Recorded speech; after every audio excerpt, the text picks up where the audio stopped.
Hola Mainkeepers, otra vez. Estamos aquí con los exámenes de química de la EBAU de Castilla-La Mancha de julio de 2019 y en el otro vídeo hemos resuelto este examen, la propuesta.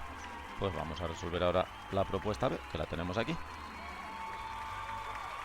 Fíjate en la propuesta B cómo va. Primero tenemos un problema de ácidos y bases, de cálculo del pH y valoración y estas cosas, y luego un apartado de factores de conversión de cálculos estequiométricos. En el otro te ponen un problema de equilibrios. Y luego ya las cuestiones van esta de tipos de sustancias, de enlace químico. Este va de pilas, del tema de reacciones redox de pilas. Y este pues de química orgánica. ¿Vale? Es un examen muy bien distribuido en cuanto a variación de contenidos que te piden. Igual que la verdad es que están muy pensados, se nota que están muy pensados. Vamos con el primer problema. El 1. Pregunta 1, 3 puntos, y como ves este es de ácidos y bases. En concreto aquí te dicen que tienes amoníaco, que ya sabes que el amoníaco es una base débil. Y nada, pues lo que te piden... Por cierto, tú sabes que es una base débil porque lo sabes, pero aparte es porque te dan aquí la constante de basicidad, ¿ves? Si fuera una base fuerte no te darían constante, porque no habría equilibrio. Así que si te dan una constante es porque es una base débil. Igual que en un ácido, si te dan una constante es porque es un ácido débil, y si no te lo dan, pues normalmente no será débil. Es una manera de distinguirlo sin que te lo sepas. Pero bueno, que nos tenemos que saber que el amoníaco es una base débil. Te dicen, se dispone de 50 mililitros de una disolución acuosa 0,5 molar. Acuérdate de lo que quiere decir 0,5 molar. 0,5 moles de amoníaco partido por un litro de disolución de amoníaco en agua. Bueno, pues te piden que calcules el pH. Esto es bastante típico. Tú pones el equilibrio del amoníaco más agua para dar ion amonio más OH-, que es el ion hidróxido, y pones los datos. Al principio, a ver, acuérdate de que los problemas de ácidos y bases los hacemos con concentraciones, ¿eh? Así que, ¿tenemos la concentración? Sí, 0,5. Vale, pues lo ponemos. Concentración inicial de amoníaco, mol partido por litro, 0,5. Y del otro todavía no se ha formado, pues nada, 0. Y luego ya en el equilibrio, los de ácido siempre los hacemos así, con 1 menos alfa, pues 0,5 por 1 menos alfa, 0,5 alfa, 0,5 alfa, pues ya está. Y ahora, la constante de basicidad, K sub B, que es igual, pues eso, a la concentración de este en el equilibrio por la concentración de este en el equilibrio, dividido entre la de este. Como estos son las concentraciones en el equilibrio, pues bueno, pues sería este por este, dividido entre este. Y eso es lo que ponemos aquí. Y nos sale esto. Y ahora para resolver esta ecuación puedes hacer dos cosas. O resolverla normalmente, te lo he hecho aquí. ¿Ves? Te sale una ecuación de segundo grado, te da 5,98 por 10 elevado a menos 3. O hacer una simplificación, una aproximación y decir que, bueno, pues como esta constante es pequeña, porque 10 elevado a menos 5, pues eso, 0,000, bueno. Entonces este alfa te va a salir muy pequeñita. Y si te va a salir muy pequeñita, imagínate que te sale 0,003. Bueno, pues aquí en este paréntesis que vas a tener 1 menos 0,03. Eso es un 1 prácticamente. Eso lo simplifico y me quito este alfa. Claro, aquí las de arriba no te las puedes quitar porque están multiplicando, pero esta sí, porque ya digo, si sale 0,0 algo, pues 1 menos 0,0 algo es eso. Entonces simplificas así y fíjate que hayas así ese alfa mucho más fácilmente y te da prácticamente lo mismo, porque antes te daba 5,98, que es 6, o sea que es prácticamente 6 por 10 elevado a menos 3, y esto pues eso, 6 por 10 elevado a menos 3, 6,0 te dará. O 6,00, así es que es prácticamente lo mismo. Entonces está bien hecha la aproximación. Y nada, pues vamos a ver lo que nos pedían. Nos pedían que calculáramos el pH. ¿Te acuerdas de lo que era el pH? Con esto calculamos el pOH. Porque el pOH es el menos logaritmo de esto de aquí, de 0,5 alfa. Y como hemos calculado ya la alfa, pues nada, calculamos el pOH, ¿ves? Lo tienes aquí hecho. Y una vez que tienes calculado el pOH, que te da 2,52, pues calculas el pH, 14 menos 2,52, 11,48. Y ya está. Y con esto ya nos han dado, ¿cuánto? Un punto y medio. Vale. Ahora dice, escribe la reacción química que tiene lugar en la valoración de la disolución anterior con HCl. Bueno, pues nada, pues si quieres HCl, que es un ácido, con amoníaco, que es una base, pues esta sería la reacción. Lo puedes poner como te lo he puesto aquí, ¿lo ves? dejándolo así en forma de iones, o si quieres puedes ponerlo de abajo para que no quede en forma de iones, pero bueno. En realidad el cloruro de amonio está disociado en sus iones, pero si quieres lo puedes poner así, HCl más hidróxido amónico. Ya te he dicho antes que el amoníaco es como hidróxido amónico. Es lo mismo, amoníaco más agua, hidróxido amónico. Si sumas NH3 más agua, obtienes esto, hazlo si quieres. Y nada, pues da esto. Y ahora te dicen que qué volumen del ácido se necesita para alcanzar el punto de equivalencia. Dice, escribe la reacción química que tiene lugar en la valoración de la disolución anterior con HCl 0,75 molar. Y la disolución anterior son 50 mililitros, O sea que tienes que coger como dato 50 mililitros y este factor de conversión. Mira cómo en el esquema es lo que he puesto, ¿ves? 50 mililitros y este factor de conversión, ¿vale? Entonces, como lo que te piden son mililitros de disolución de HCl, porque ves, es lo que te piden aquí. ¿Qué volumen del ácido se necesita? Del ácido se refiere a disolución de HCl. Bueno, pues eso, 50 mililitros con este factor de conversión aquí, con este aquí. Esto ya sabes que lo miras arriba. Estos dos unos son estos dos unos de aquí arriba. Y de aquí a aquí, bueno, pues haces los factores de conversión y te da esto. Y ya está. Te sale 1,95 mililitros de disolución concentrada. Si no me he equivocado. Ya digo, si veis algún error, pues me lo comentáis por ahí. A ver, estamos ya con en el blog. Digo, que pongáis algún comentario en el blog y yo lo miro a ver si me he equivocado o no. Pregunta 1, venga. Pregunta 2, pregunta 2, pregunta 2. ¿Dónde está? Aquí. Es un problemilla de equilibrios. Dice, en un recipiente de 5 litros se introducen un mol de dióxido de azufre y un mol de oxígeno. Y te da ese equilibrio. Bueno, pues mira.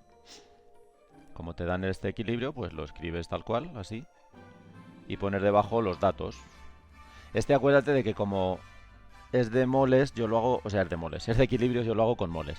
El de ácidos y bases lo hago con concentraciones. Este de equilibrios lo hago con moles. Entonces, te dan un mol y un mol. Bueno, pues ya está, pues ves. Moles iniciales. Un mol y un mol. Y del otro no hemos echado nada, cero. Moles que reaccionan y se forman. Pues fíjate, aquí hay un 2, 2x. Aquí hay un 1, 1x. Aquí hay un 2, 2x. Y ahora, como siempre, los que han reaccionado, pues si había 1 y han reaccionado 2x, pues me quedan 1 menos 2x. Si había 1 y ha reaccionado x, pues me queda 1 menos x. Y del otro, pues como había 0 y se han formado 2x, pues entonces evidentemente me queda 0 más 2x. Vale, y ahora nos vamos al enunciado. ¿Qué dice el enunciado? Dice que en el equilibrio, aquí lo pone, dice que en el equilibrio hay 0,15 moles de dióxido de azufre. Bueno, pues tú te vas, dióxido de azufre, equilibrio, ¿Cuántos moles hay? 0,15. Bueno, pues lo que has puesto aquí, el 1 menos 2x, lo igualas a 0,15 y esto te sirve para hallar la x. Vale, pues ya tenemos la x. Y ahora ya podemos ver lo que nos piden. Dice, mira, en el apartado A, concentraciones molares de todos los compuestos en el equilibrio. Bueno, pues con esta x yo voy a hallar los moles de cada compuesto. Aquí ya los tengo, porque son 0,15, me lo han dicho en el enunciado. O sea, aquí no hay problema, ya lo tengo. Pero aquí pues lo calculo, mira. Aquí me da 0,575 y aquí también sustituyo la x y me da 0,85. Estos son los moles, pero como me piden concentraciones, pues divido entre el número de litros. ¿Cuántos litros son? 5. Son 5, sí. Vale, pues divido todos estos moles entre 5. Y me quedan estas concentraciones, que como es lo que te piden en el apartado A, pues ahí te lo he puesto. Las tres cosas señaladas con una A. En el apartado B te piden K sub C y K sub P. Bueno, pues K sub C es cogerte esto de aquí elevado al cuadrado, porque eso está elevado al cuadrado, y divides entre este elevado al cuadrado, porque lo de arriba, o sea, está al cuadrado por este 2 y este por este 2. Y esto de aquí, 0,115, como esto es un 1, pues elevado a 1. Por eso aquí pongo elevado a 1, o no lo pongo, no da igual. Y te da 279,2. Y luego K sub P, pues ya te sabes, la ecuación esta que yo le digo la ecuación de los peces. K sub P igual a K sub CRT elevado a incremento de N. Y acuérdate de que, bueno, esto lo hemos calculado antes, esto te lo dan, esto también te lo dan en el enunciado, y el exponente, esto de incremento de n, viene de coger el de la derecha lo sumas, y le restas la suma de los otros. 2 y 1, 3, pues eso, 2 más 1, pues, y esto te da menos 1. O sea, 2 menos 2, 1, y menos 1, menos 1, pues eso. Y este menos 1 es el incremento de n, el exponente que hemos puesto aquí. Y en el apartado C te dicen que cómo afecta la concentración de CO3 un aumento de la presión manteniendo constante la temperatura, vale, un aumento de la presión. Bueno, pues acuérdate, si aumenta la presión, como el equilibrio reacciona para contrarrestar lo que se le hace, pues ¿qué tiene que hacer el equilibrio para disminuir esa presión? Pues desplazarse, en este caso hacia la derecha, para que haya menos moles gaseosos y así disminuya la presión, claro. Tú imagínate, están todas las moléculas ahí a mogollón, apelotonadas, y tú le aumentas la presión. Pues ellas dicen, estamos muy apretadas. Pues lo que vamos a hacer es desplazar el equilibrio y así, por cada 3 moléculas de la izquierda se van a formar solo 2 de la derecha, con lo cual va a haber menos moléculas, van a estar más cómodas y va a disminuir la presión. Eso lo tienes ahí explicado. Si la presión aumenta, el equilibrio se desplaza hacia la derecha para que disminuya el número de moles gaseosos y así disminuya la presión para contrarrestar lo que se le hace. Ley de Lechatelier, esto es lo que tienes que poner en un examen. Vamos con el problema 3. Aquí nos dan una tabla y nos preguntan por qué las temperaturas de ebullición son así. Por ejemplo, en el apartado A te preguntan que por qué la temperatura de ebullición normal del HF es mayor que la del HCl. Del HCl, sí. Vale. HF, HCl. ¿Y tú qué tienes que explicar? Pues te lo digo ahora mismo. Tienes que decir. A ver, HF y HCl. ¿Te acuerdas que en la tabla periódica flúor, cloro, bromo, yodo? Bueno, pues el cloro, un átomo de cloro es más grande que un átomo de flúor. Luego, si tú te dibujas una molécula de HF, por ejemplo, te la dibujas así, hidrógeno flúor, y aquí tienes otra molécula de HF. Si te dibujas una molécula de HCl, el cloro más gordo, ¿vale? Pues entonces las moléculas de HCl son más grandes, con lo cual en teoría las fuerzas intermoleculares estas deberían ser más grandes en el HCl. Y por lo tanto, la temperatura de ebullición del HCl debería ser mayor, porque claro, si las fuerzas intermoleculares son más grandes, en teoría, estas fuerzas son más intensas, habría que calentar más para que hirviera el cloruro de hidrógeno, mejor, ¿no? Ácido clorhídrico no, cloruro de hidrógeno. Ácido clorhídrico sería cloruro de hidrógeno en agua. Pero lo que digo es eso, si tú quieres que hierva esto, hervir quiere decir que las moléculas se separan mucho, pues tienes que romper estas fuerzas intermoleculares de aquí. Son más intensas, o deberían ser más intensas en teoría, que estas de aquí, porque en el HF las moléculas son más pequeñas. Pero ¿qué es lo que ocurre? Pues que si miramos la tabla, ocurre lo contrario. La temperatura de ebullición del fluoruro de hidrógeno es 20 grados centígrados y la del cloruro de hidrógeno es menos 85. Eso quiere decir que estas fuerzas son menos intensas aquí. ¿Y eso por qué es? Pues porque acuérdate de que hay 3 elementos muy electronegativos en la tabla, que son los 3 elementos del FON, flúor, oxígeno, nitrógeno. Entonces, cuando estos 3 elementos se unen con hidrógeno, esta diferencia de electronegatividad es tan grande, o sea, esto tiene mucha densidad de carga positiva, esta parte de la molécula, y esta mucha densidad de carga negativa. Entonces se forma una molécula que es muy polar. Hay mucha diferencia de electronegatividad. Y es tan polar que estas fuerzas intermoleculares, a pesar de que estas moléculas sean tan pequeñas,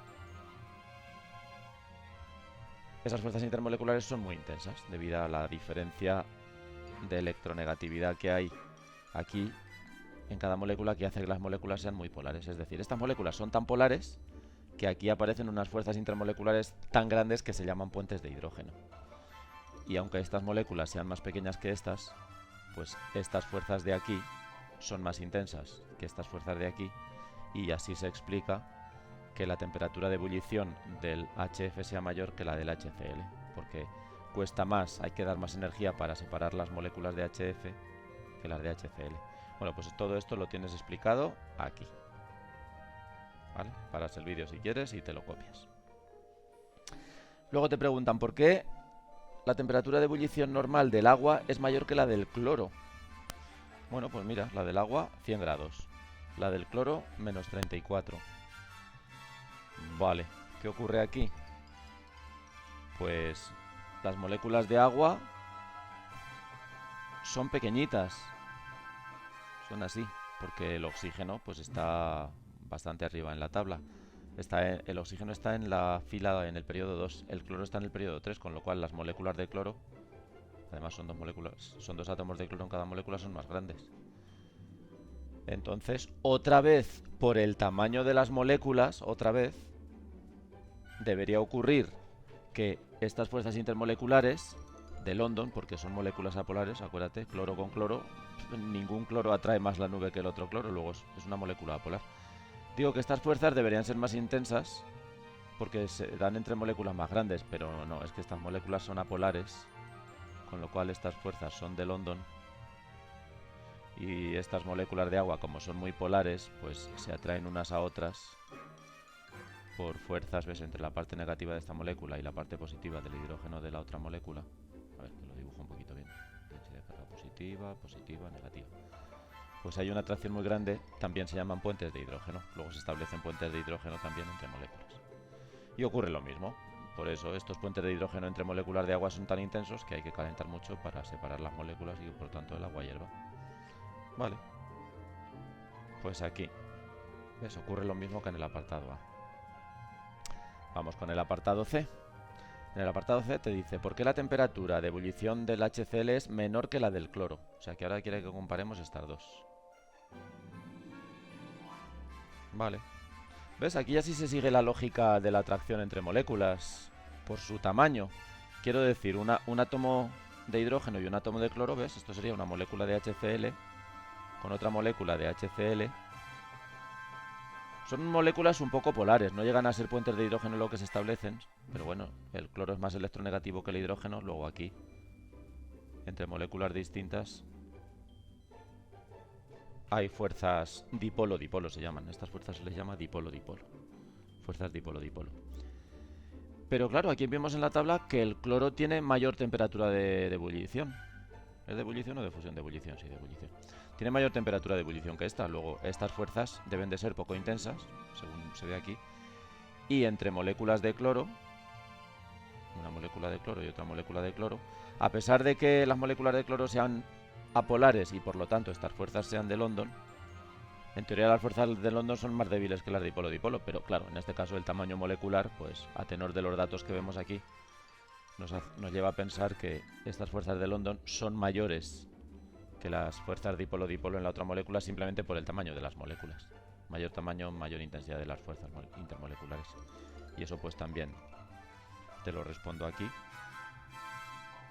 Así que si paras el vídeo y te lo copias o te lo lees tranquilamente, pues lo puedes entender un poquito mejor.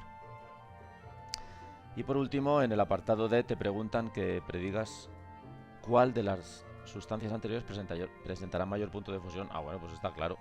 Pues la que tenga mayor punto de ebullición. El punto de fusión y de ebullición depende de las fuerzas intermoleculares. Y claro, aquí está claro que las fuerzas intermoleculares más intensas están en el agua, porque su punto de ebullición es 100, ¿ves? Los otros puntos son más bajos. Pues el punto de fusión, pues lo mismo, también depende de las fuerzas intermoleculares y por lo tanto, pues también en el agua. ¿Vale? Las fuerzas intermoleculares, en este caso del agua, pues son, como te he dicho, puentes de hidrógeno. Venga, pues vamos con la pregunta 4. Llevamos 18 minutos, es mucho. A ver si acabamos pronto, venga. Aquí lo que te dice es que dispones de 2 barras metálicas y de 2 disoluciones y que justifiques qué barra metálica hay que introducir para que se produzca una reacción espontánea. A ver, no te líes con esto, que a lo mejor no lo tienes muy claro, pero tú piensa. Te dicen reacción espontánea. Vale, tú piensa en esto, reacción espontánea. Y te dan 2 potenciales de reducción, de la plata y del cadmio. Vale, me los copio aquí. ¿Cuál es mayor? El de la plata. Plata más plata. ¿Cuál es menor? El otro. Entonces, el que tenga mayor potencial de reducción lo pongo del derecho. ¿Lo ves? Del derecho. ¿Ves? Pone aquí plata más plata, lo pongo del derecho. Y el que tiene menor potencial de reducción del revés. Esto te lo he explicado muchas veces en clase. Y en vídeos que tienes por aquí. Bueno, pues ahora sumas esas 2 semireacciones y obtienes la reacción global. Y esa reacción global, tal como la hemos hecho, poniendo la de mayor potencial de reducción del derecho y la otra del revés, esta reacción es espontánea. Es por eso te lo he puesto aquí. Esta reacción es espontánea. ¿Y espontáneamente qué se produce? Pues que si tú metes cadmio sólido, cuando no se pone nada de iones, esto es sólido. Aquí la plata, como está en forma de ion, está disuelta. Es una disolución de iones plata en agua. ¿Y dónde está disuelto? A ver, ¿Qué reacciona entonces? ¿Qué tiene que reaccionar? El cadmio para que la reacción sea espontánea. Pues el cadmio sólido con la plata disuelta. ¿Y esto dónde lo tenemos? Pues mira, dice, justifica que barra metálica, bueno, barra metálica, la de cadmio, claramente, porque lo tenemos aquí sin iones, o sea, la barra metálica tiene que ser de cadmio. Y dicen, ¿qué disolución? Bueno, pues la disolución está claro, en la de nitrato de plata, porque lo que queremos aquí son iones plata. En el AgNO3, ya sabes que si lo disocias, también te lo he explicado un montón de veces, pues da Ag más NO3 menos. Y ya está, esta es la explicación. Para el vídeo si quieres y lees la explicación que te he puesto ahí. Y por último, la pregunta 5 te dice, escribe las ecuaciones químicas correspondientes a las siguientes reacciones orgánicas e indica de qué tipo son y nombra el producto orgánico obtenido. Bueno, pues mira, lo tienes aquí, es bastante sencillo, ¿eh? El but1eno, pues ya sabes, but, 4 carbonos, 1, 2, 3 y 4. 1eno, bueno, pues un doble enlace aquí en el lugar número 1 de los enlaces. Sumas bromo, pues está claro. La molécula de bromo es así y cada átomo de bromo lo que hace es unirse a un carbono del doble enlace. Esto se le llama adición al doble enlace. Y se te forma el 1,2 dibromobutano. Fíjate qué fácil. Y el otro pues es la de siempre, la que te he explicado tantas veces. Ácido más alcohol, éster más agua. Formulas el ácido propanoico, prop, 3 carbonos. Oico, COH. Y el metanol, pues met, un átomo de carbono, y ol, OH. Y ya sabes que ácido más alcohol, éster más agua.